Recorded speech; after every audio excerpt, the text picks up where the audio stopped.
Lakhtar વણા road ઉપર આવેલા Shiv agro ઇન્ડસ્ટ્રીઝમાં APMC મતદાન સંમેલન યોજાયું। એપીએમસીમાં ભાજપ દ્વારા મેન્ડેટ આપવામાં આવેલ અને ઉમેદવારોને મત આપવા અપીલ કરાઈ હતી। લખતર એપીએમસી સહકારી ક્ષેત્રમાં 5 વર્ષ પૂરા થતાં સરકાર દ્વારા ચૂંટણી જાહેર કરવામાં આવી। આ ચૂંટણીની જાહેરાત થઈ ત્યારથી ભાજપ દ્વારા મેન્ડેટ આપવા બાબતથી લખતર તાલુકા સહકારી ક્ષેત્રનું રાજકારણ ગરમાયું છે। સુરેન્દ્રનગર જિલ્લા ભાજપ હોદ્દેદારો દ્વારા ગત ટર્મમાં પહેલાની ટર્મમાં સસ્પેન્ડ કરાયેલા 3 સદસ્યોને મેન્ડેટ અપાયા છે।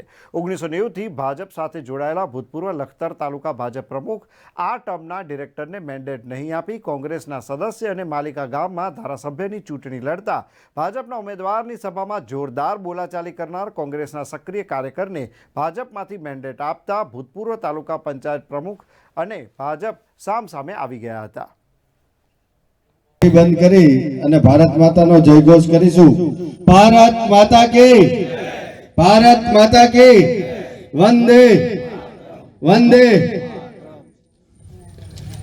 લખતર માર્કેટિંગ યાર્ડ ની ચૂંટણી આવતી 9 તારીખે યોજાનાર છે, ત્યારે એના મતદાતા સંમેલનમાં આપણી વચ્ચે ઉપસ્થિત સુરેન્દ્રનગર જિલ્લા ભાજપના યશસ્વી અને ડાયનેમિક અધ્યક્ષ આદરણીય શ્રી હિતેન્દ્રસિંહજી ચૌહાણ, આપણા વિસ્તારના